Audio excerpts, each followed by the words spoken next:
Gratidão a Deus por me permitir viver 17 dias com a minha Giovana e me permitir conseguir amar cada dia mais a minha filha. Giovana, você viverá em mim para sempre. No Amar de hoje, vamos conversar com a Flávia, que é mãe do Pedro Arthur, de 7 anos, e da Giovana, que infelizmente faleceu 17 dias após o seu nascimento. Com 30 semanas de gestação, a Flávia descobriu uma complicação e precisou realizar um parto de emergência, e a Giovana nasceu muito prematura. Infelizmente, ela não resistiu. Ela vai contar todos os detalhes da sua história e como ela e sua família estão hoje.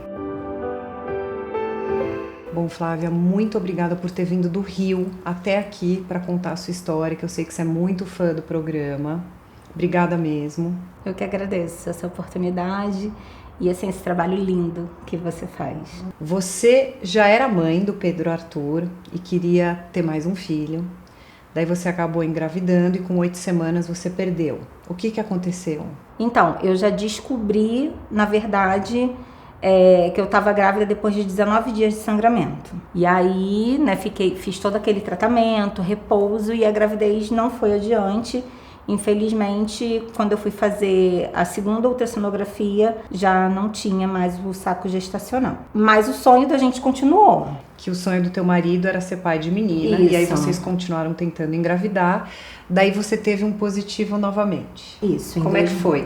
Foi uma alegria, né? Um pouco apreensivo, porque era pandemia, mas ainda muito, muito, muito feliz. A primeira coisa que a gente pensou vamos para uma sexagem fetal. A gente não queria esperar para ver, né, numa ultrassom. E aí fiz e descobrimos que era menina. Então, desde esse momento, já era a Giovana, o meu marido completamente realizado pela menina, eu também, né, porque sempre pensei em ter mais de um filho, porque eu sou filha única. A gravidez foi seguindo, né, normal, tudo ali muito tranquilo. E aí, com 30 semanas, eu fiz o exame de ecocardiograma. O que detectaram nesse exame? Então, foi detectado que a Giovana ela tinha uma cardiopatia congênita, que é a síndrome hipoplásica do coração esquerdo. Então, ela tinha um lado direito normal e um lado esquerdo atrofiado. Ali começou o meu luto, na verdade, naquele momento. Porque, assim, o meu mundo acabou, porque nenhuma mãe se planeja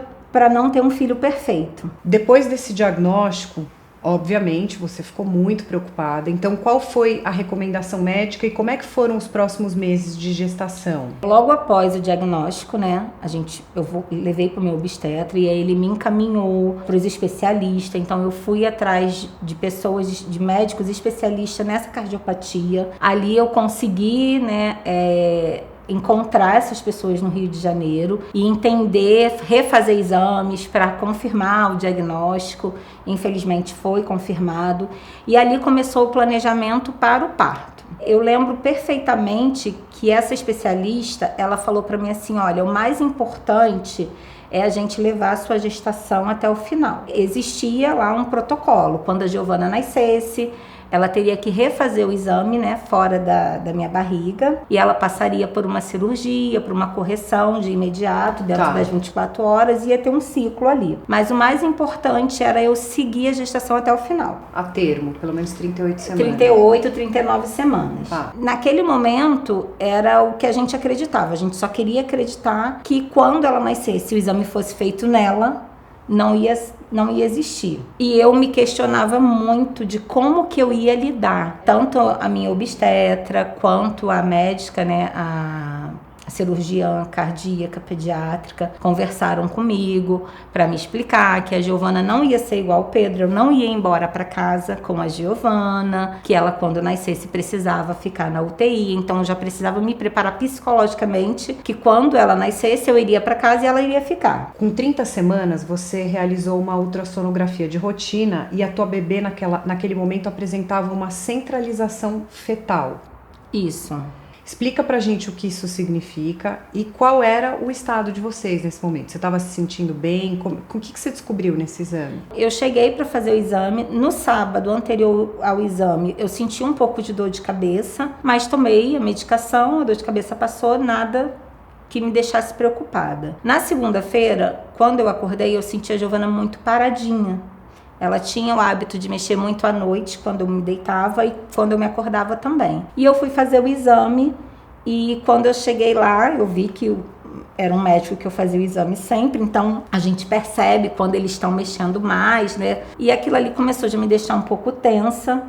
E ele falou pra mim que precisava falar com a minha obstetra. Não me falou no momento o que era, mas ali eu já comecei a sentir uma angústia, uma ansiedade. Ele pediu para eu aguardar, nós aguardamos e foi o momento que a secretária dele me deu o recado que a minha médica pediu para que eu fosse direto para o consultório. E lá foi a minha obstetra que me falou que ela estava com uma centralização fetal, ou seja, a gente não estava tendo uma passagem de oxigênio pelo meu cordão. Ela falou: Flávia, eu preciso que você vá agora para a maternidade. Isso você estava gestante de quantas semanas? Isso eu estava com 32 semanas. E naquele momento ali meu mundo caiu. Eu tô indo para Giovana nascer prematura, o que todos os médicos falaram para mim que não podia acontecer. E aí é um misto de emoções, né, que vem naquele momento. Eu lembro assim que eu chorei muito, muito, muito de desespero. A minha médica, ela deixou eu chorar, ela deixou eu me acalmar, ela foi muito humana comigo naquele momento, de entender que eu precisava botar todo aquele meu estresse, né, pra fora. E daí o meu marido foi comigo, né? Ela deixou bem claro, falou: vocês têm que ir agora. Ela tinha um médico já no hospital, amigo dela, pediu para esse médico aguardar para me receber, para minha internação. E aí eu lembro que teve uma coisa que me doeu muito quando eu cheguei no hospital. E eu acho muito importante a gente falar disso, porque quando a gente fala de perda gestacional, neonatal, perda infantil, eu acho que ainda existe assim, uma força muito grande que a gente precisa conscientizar a sociedade sobre o que é essa perda. E eu lembro que eu estava fazendo a minha ficha de entrada para o hospital e aí o meu marido falou para mim, né? Falou: você quer que traga o quê? E aí a pessoa que estava atendendo a gente, eu lembro que ela falou assim: mas não precisa trazer nada para neném, porque nem roupa ela vai botar agora, porque ela é muito pequena. E isso, assim, é uma coisa que me magoou tanto, que me doeu tanto naquele momento. Lógico. E aí eu me internei para fazer o parto. Quando eu repeti todos os meus exames, eles pediram para fazer um contato com a minha médica que não precisava me fazer o meu parto naquele dia, mas que eu precisava ser internada. E eu me internei na segunda-feira. Na terça-feira, eu recebi um diagnóstico de Covid positivo. Aí eu precisei ficar isolada. E aí foi começou ali eu a entender, a me transformar nessa nova Flávia, que é essa mulher que eu sou hoje, de que eu sairia dali uma outra pessoa.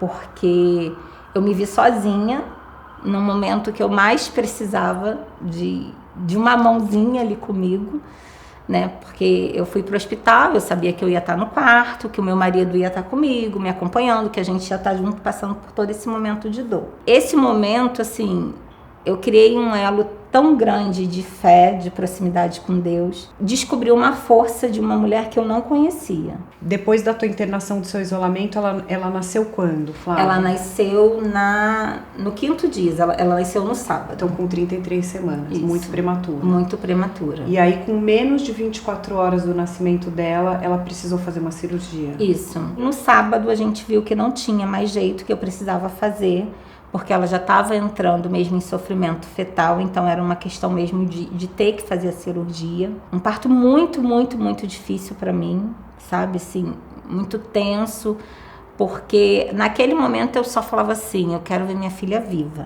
E a Giovana já nasceu num cenário bem complexo de saúde, então foi assim, eu não peguei a minha filha no colo, por precaução também eu não ia poder pegar, porque eu ainda estava dentro do isolamento do Covid.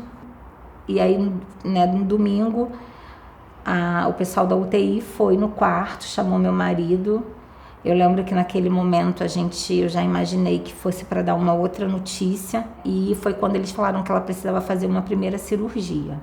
Que não era uma cirurgia de coração, mas que eles precisavam, tinha uma parte do intestino dela que estava aberta. Então eles precisavam fechar, porque senão poderia dar uma infecção. E ela passou na primeira cirurgia, ali com menos de 24 horas. Muito forte, assim, eu falo que a minha filha foi uma grande guerreira. E deu tudo certo nessa cirurgia. Eu ficava do quarto, né, então A enfermagem da UTI me mandava vídeo, né, pelo celular, me mandava foto, porque eu não tinha ainda a liberação. E a gente ficou ali, na segunda-feira eu tive alta. Eu lembro que eu saindo dali, naquele estado assim, né, de sofrimento, porque eu tava indo embora sem a minha filha, porque eu tinha total conhecimento do que deveria ser feito quando ela nascesse e que naquele momento não poderia ser feito. E aí eu fui para casa. E aí começava uma segunda parte. Eu ia chegar em casa, o Pedro estava me esperando e eu ia chegar sem a irmã dele. E eu lembro que quando eu cheguei, o meu filho me olhou, ele me abraçou e ele falou: mamãe, eu te amo e eu amo a Giovana. E ela chegou a fazer a cirurgia do coração, a segunda cirurgia? Não, na verdade ela não conseguiu fazer, mas quando ela nasceu, que ela fez o ecocardiograma, além dessa cardiopatia, existia também uma anormalidade em uma válvula dela. Eu falo que como que as coisas acontecem, né? Essa anormalidade da válvula aórtica dela foi o que permitiu ela viver 17 dias sem a cirurgia. Se ela não tivesse essa anormalidade, ela não viveria, nem 2 dias. E aí na quarta-feira eu fui para UTI e foi o primeiro momento. Foi quando eu peguei a minha filha no colo pela primeira vez. Eu não sabia o que era uma UTI, assim. Eu imaginava que era um lugar com muitas crianças, né? Mas eu nunca tinha entrado numa UTI. E quando eu olhei assim a minha filha pela primeira vez, eu senti tanto amor, sabe assim, eu senti tanto amor, eu não tive medo de perder. E naquele momento, assim, eu falei: minha filha, eu vou te amar até a hora que eu tiver que amar, mas eu vou te dar todo o meu amor possível. E aí a minha vontade era de ficar 24 horas ali no hospital, mas eu não podia. Graças a Deus, assim, eu tenho os meus pais que são vivos. E a minha mãe, nesse período, ela virou a mãe do meu filho. Eu comecei a viver o que é ser uma mãe de UTI, né? E eu lembro que na quinta-feira, então aí passou uma semana que ela nasceu, 7 dias de nascida, né? Pra gente, assim, uma conquista, porque desde lá do exame, eu já sabia que era muito arriscado, né? Então, cada dia que eu conseguia ir embora e voltar no dia seguinte e encontrar a Giovana ali com vida, pra mim isso era um milagre. Então, era assim, um motivo de muita, muita, muita alegria. E aí, na segunda-feira, quando ela tava fazendo, já tinha feito 10 dias, ela tava com 10 dias de vida, o médico falou assim pra mim: Flávia, a gente vai tentar extubar a Giovana, porque a gente não sabe ainda. Porque como ela nasceu por conta da centralização fetal, ela teve que ser imediatamente entubada. Então ele falou: a gente vai extubar para ver como que ela vai reagir, se ela vai respirar sozinha ou não. E assim, eu fiquei muito feliz, né? Eu falei: nossa, isso é uma conquista. Ele falou: a gente vai depender, vai fazer os exames, vai depender como ela vai evoluir de hoje para amanhã. E a gente, na quarta, eu vou estar aqui e a gente vai extubar. E aí ficamos naquela ansiedade, na terça, e na quarta, quando eu cheguei, ela tinha evoluído para um quadro pior. E aí ele falou para mim que ela estava evoluindo para um quadro de efisema pulmonar, então que não existia mais a possibilidade de uma extubação. Ele falou assim: então, um adulto a gente faz uma cirurgia e resolve o problema. A Giovana não aguenta uma outra cirurgia. Então a gente vai estar aqui dando para ela todo o cuidado que ela precisa, tá? Mas você tem fé? Usa a sua fé. E aí você começa assim a não acreditar, porque eu olhava para trás, o diagnóstico da cardiopatia já não era mais nada naquele momento, já não tinha mais importância nenhuma para mim. E aí na quinta-feira, quando meu marido chegou, ele foi conversar conosco, que ele precisava falar pra gente, mas que o quadro não era muito positivo para uma evolução dentro das 48 horas, das próximas 48 horas. Ele perguntou se eu queria levar o Pedro, ele liberava para o Pedro ir conhecer a irmã. E aí eu saí daquele dia, eu lembro que eu entrei no táxi, assim, eu fui chorando até a minha casa. Porque foi como se ele falasse para mim: a sua filha, ela está morrendo. Eu e meu marido, a gente tomou por uma decisão não levar o Pedro, porque a gente acreditava que não era só ele ver a irmã, mas o cenário para ele naquele momento, como família, a gente optou para que ele não vivesse aquele momento. Ele conheceu a irmã por foto, ele conheceu a irmã por vídeo. E no domingo, eu lembro que eu passei a tarde toda com ela no meu colo. E sabe, eu conversei muito e eu pedia muito, eu falava assim: nossa, eu não quero que minha filha sofra. Eu olhava para Giovana E a Giovana, assim, não tinha uma cor, sabe, assim, essa cor de vida que a gente tem na pele. Eu, naquela expectativa, no domingo saí do hospital, deixei ela lá, né? E quando eu cheguei em casa, minha mãe perguntou como ela estava. Eu falei que ela não estava bem. Meu marido ainda me olhou com um ar assustado, né?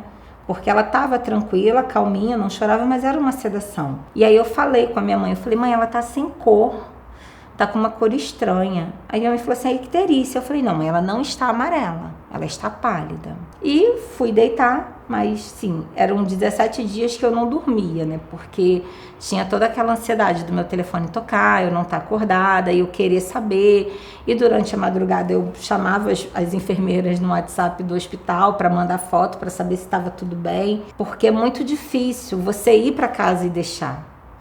E sabe, o medo de você não estar ali naquele momento. Passamos aquela noite e aí na segunda-feira de manhã, quando eu olhei no meu celular e vi que era o hospital, eu já sabia o que estava acontecendo, né? Assim, eu tinha feito essa solicitação de se acontecesse alguma coisa que nos avisasse. E aí eles me ligaram e pediram para que eu fosse para o hospital. Nesse dia, o hospital liberou para que eu e meu marido ficássemos junto com a minha filha. Quando nós chegamos lá, que já tinha liberação para que nós dois entrássemos, já imaginei que as coisas estavam evoluindo lá para a conversa de quinta-feira que o médico teve com a gente. Pedi para a enfermeira, perguntei se eu podia pegar, a enfermeira falou que podia, colocou ela no meu colo.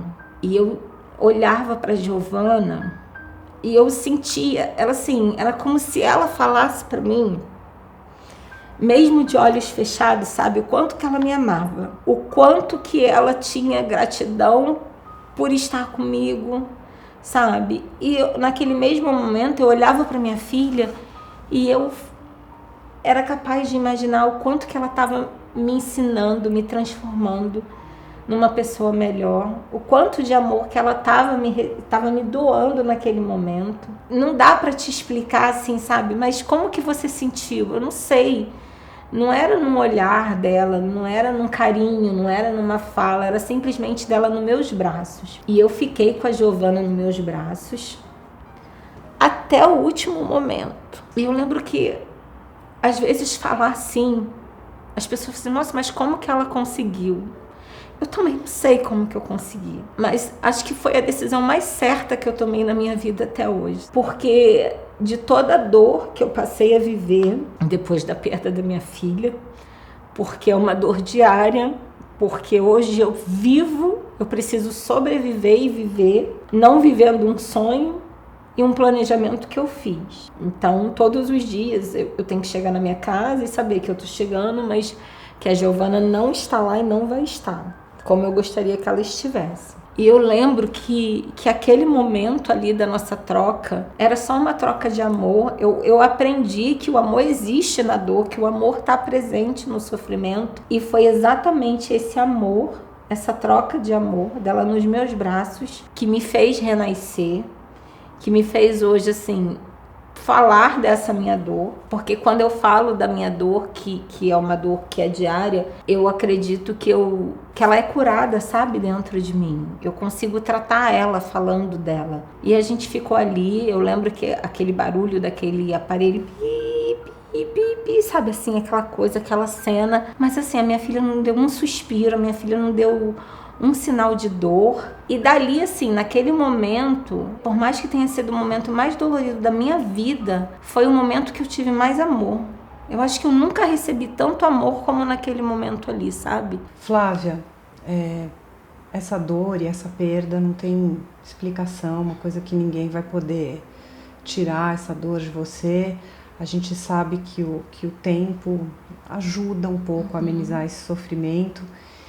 E passou um tempo, o seu filho Pedro ainda tem o sonho de ter um irmão, vocês agora parece que estão pretendendo adotar. A gente ainda, não só o Pedro, né? A gente ainda tem o sonho da nossa família, a gente tem mais um filho físico, né? O meu marido, ele fala muito que o sonho dele foi realizado, que ele foi sim pai de menina, que ele teve uma filha menina. Você já está habilitada para adoção? A gente já procurou uma ajuda, né, de uma pessoa, e aí a gente já está agora arrumando toda a documentação para a gente dar entrada. Vai dar certo. e vai dar certo. E assim, não é para ocupar o lugar, porque a Giovana vive no meu coração. Ela tá viva em mim, mas é pra gente ter a nossa família de 4 fisicamente, como a gente sempre sonhou. Flávia, depois de tudo que você passou, que não foi pouco, qual é o significado de amor pra você? O amor é simples e o amor é força. Flávia, obrigada por ter vindo do Rio, por ter dividido a tua história. Desejo boa sorte pra você e pra sua família. Obrigada. Que vocês consigam realizar o sonho de ter essa 4ª filha ou filho. Tá bom? Dá um beijo no teu filho, no teu marido. Obrigada mesmo, tá? Se você tem uma história de amor ou maternidade para compartilhar, escreve pra gente no amarmaternidade@gmail.com. Estamos em todas as redes sociais e fazemos esse programa com amor para vocês. Ficou muito fácil se inscrever no canal. Você faz um login, inscrever-se, tá inscrito. Se você é de São Paulo, pontua isso no e-mail para facilitar o nosso contato com vocês. Estou te esperando no próximo programa. Tchau!